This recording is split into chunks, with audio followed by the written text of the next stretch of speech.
আজকে আমরা যাচ্ছি ওয়েডিং শুটে। তো আজ সকাল সকাল রেডি হয়ে দুজন মিলে ওয়েডিং শুটের জন্য রওনা দিলাম। তো আমাদের ওয়েডিং লোকেশনটি হলো খিরুলিতে, বুঝিয়ে বলতে গেলে পারুই খিরুলি। তো আমরা প্রায় চলে এসেছি আমাদের ডেস্টিনেশনে। আর হ্যাঁ বন্ধুরা, তোমরা কোন কোন জায়গা থেকে এই ভিডিওটি দেখছো কমেন্ট করে বলো, পরের ভিডিওতে তোমাদের নাম আমি উল্লেখ করব। আর কেউ যদি কম বাজেটের মধ্যে ভালো ফটোগ্রাফার, ভালো ভিডিওগ্রাফার খুঁজছো, তাহলে ইনবক্সে এসে আমার সঙ্গে যোগাযোগ করো। তো ওয়েডিং লোকেশনে পৌঁছে ওয়েডিং ক্লায়েন্ট আমাদের খুবই ভালোভাবে আপ্যায়ন করে। তো ক্লায়েন্টের এত ভালোবাসা দেখে আমরা তো খুবই খুশি। এর মধ্যে নাস্তা করতে করতে আমরা এটা জানতে পারি ব্রাইড আগে থেকে রেডি হয়ে আছে ছবি তোলার জন্য। তাই ব্রাইডকে নিয়ে আমরা চলে আসি একটু আউটডোরে ফটোশুট এবং ভিডিও শুট দুই হবে। আর আমার কাজ ছিল ভিডিও তোলা, তার জন্য ব্রাইডকে আর ব্রাইডের সখীগুলোকে নিয়ে আমি এদিক ওদিক করে ভিডিও শুট করতে লাগলাম। আর তোমাদের মধ্যে অনেকজন ভাবো যে ক্যামেরাম্যানদের লাইফটা খুবই সহজ, কিন্তু তেমনটা নয়। ফিল্ডে নামলে তোমরা বুঝতে পারবে যে ক্যামেরাম্যানরা কিরকম হালতে থাকে। তো এখনো যেহেতু ছবি তোলা বাকি আছে, তাই আমি ভিডিওটা বেশিক্ষণ টানলাম না, খুবই কম সময়ের মধ্যে ভিডিওটা কমপ্লিট করার চেষ্টা করেছি। আর আমার ভিডিও প্রায় শেষের দিকে, আর একটু হলে আমার ভিডিও কমপ্লিট হয়ে যাবে। এরপর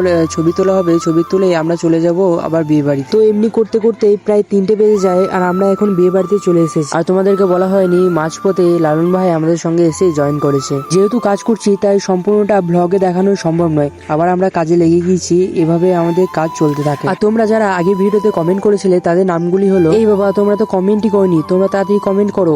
আর আজকের ভিডিওটা এতটাই, আমরা কাজ করে প্রায় ক্লান্ত হয়ে বাড়ি ফিরছি। আবার কালকে দেখা হবে নতুন ব্লগ নিয়ে। আজকের মতন টাটা।